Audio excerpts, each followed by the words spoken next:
season-ending injuries to 13 starters because they wouldn't build. We had a practice on the rubber bowl, and they didn't have it, you know. So the AD got fired, Jim Dennis.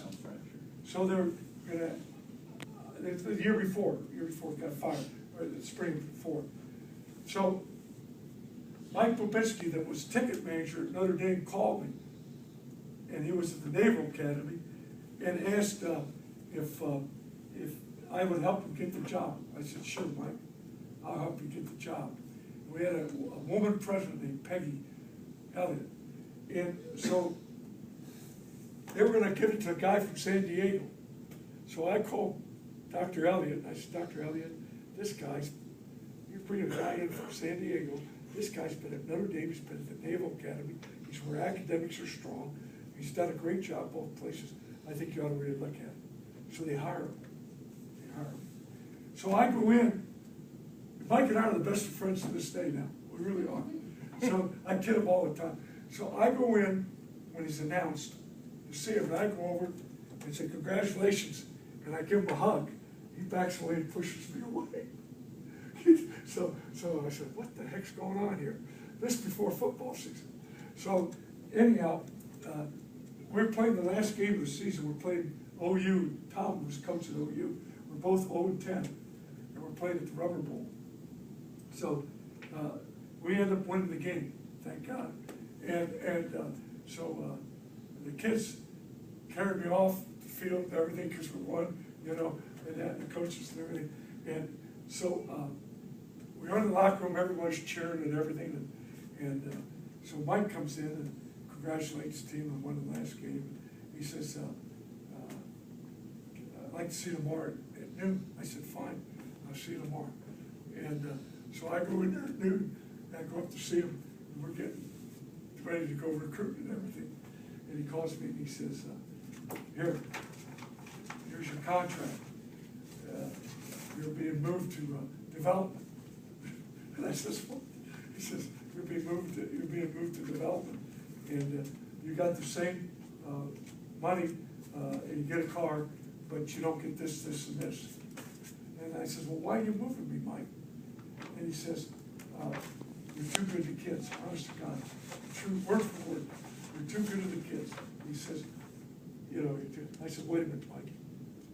I says, I think when you're a coach, you should be good to your kids. I think that's the most important thing. I says, if you tell me I'm 1 in 10, I'll accept it. He says, you're 1 in 10. I says, okay, and I gave him a hug. I says, I'm in your corner. So anyhow, I called him Christmas time the next year. He wouldn't take the call. His secretary says, busy. I says, you tell me better get on the phone. Boy, he got on the phone right away, you know. So anyway, he says, yeah, coach. I said, I just called to wish you a Merry Christmas. He says, what? I says, you did me a favor. I says, you can't believe what I would have to go through because they had a terrible year the next year. I says, you did me a favor, and I enjoy what I'm doing. And I says, I'm enjoying. I can't thank you enough. This is when he was at X. This is about 3 or 4 years later, excuse me, when he went to X. And he started laughing. You know, I said, I'd be a dead guy by now. So anyhow, I came down to Montgomery Inn, and he's on the radio with a couple of guys. They saw me and told me to come over. You know, they had the radio show there and everything. He says, so I get on the radio. I says, hey, here's a guy who fired me 5 years ago. You know, I says, he's one of my best buddies. I helped him get the AD job. And Bud just broke up laughing. But we've been good friends ever since. You know, that's the way it goes. You know, that's all part of it. You're hired to get fired. That's why I tell coaches when I speak. You're hired to get fired. Got to win on the scoreboard. Keep your job, but win the hearts of those young people you're coaching. That's the key. That's the key. That's why you coach. Help those young kids. But no, it was fun. It was fun.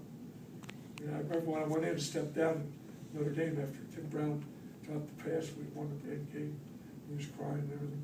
So I met every Tuesday with Father Joyce. You guys hear this story? No, go ahead. Oh, you haven't heard it? So I call Father Hesper. So Well, here's the story.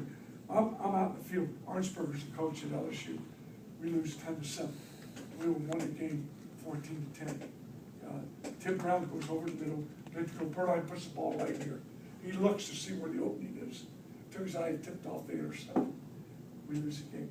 So I'm over there shaking hands with Arnsberger, telling him congratulations and everything. All of a sudden, Brian Bullock comes out of the locker room. He says, "You got to get in the locker room." I said, "Why do I got to get in the locker room?" He says, "Tim Brown's crying, and he won't stop. We can't get him to stop crying." I said, "Okay." I said, "Coach, I got to go." I go to the locker room. I'll never forget this as long as I live. I went up the steps, in the tunnel and up the steps, and I looked, and he's over in that corner. That's where his locker was. It's like this, crying, really crying. I went out, I put my arm around him. I said, "Tim, what are you crying for?" He says, "Coach, I made that catch. I score, we win the game." He said, "I let you down." I said, "You didn't let me down." I says, "If I made 3 or 4 different calls in that game, you wouldn't have had to make that catch." I says, "You get your head up. You're truly a Notre Dame man. And you walk out of here with your head up."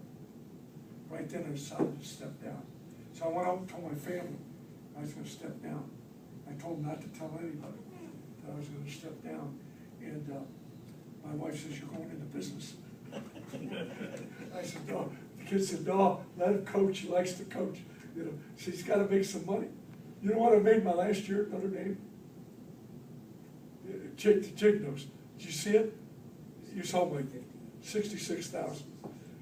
When they offered me the job, I told them I didn't care what it was, and I said, "I just want to be there." So I didn't have a contract. Father Esper, when I went to meet with him, he says, "When more than you lose, don't cheat. You got a job forever." That's exactly what he told me. So anyhow, they give me 5 years. So I called Father Esper and tell him I was stepped down. And I finally got in touch with him. He was a nuclear disarmament with me. It took me all day. And so then I said, "Don't say anything to anybody because I want to tell Father Joyce." And I meet with Father Joyce every Tuesday. So I go in to meet with Father Joyce. He's sitting like Andy is right there. And he said, "Come on in, Coach." And I met with him every Tuesday this whole year round. He loved it. I talked recruiting with him, and he just we're the best of friends, I'm telling you. And so I was really close to Father Esper.